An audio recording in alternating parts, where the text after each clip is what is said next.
నీవేగా దివినే ఛేదించి నీవు భువినే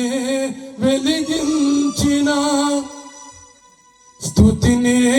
నా నోట పలికించి బహుగా దీవించిన గళమెత్తినే పాడదా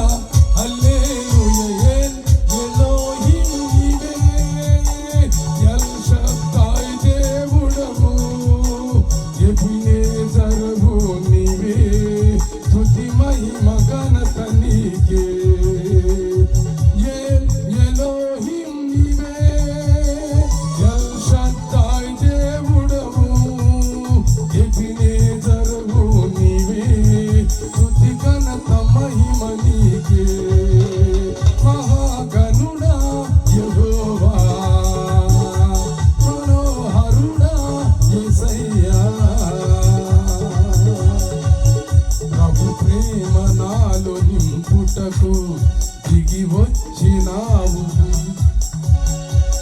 మహిమాత్ముడా విత్వమై జీవించువాడవు కీర్తించి మహిమ పరతును స్తుతించి ఆరాధింతును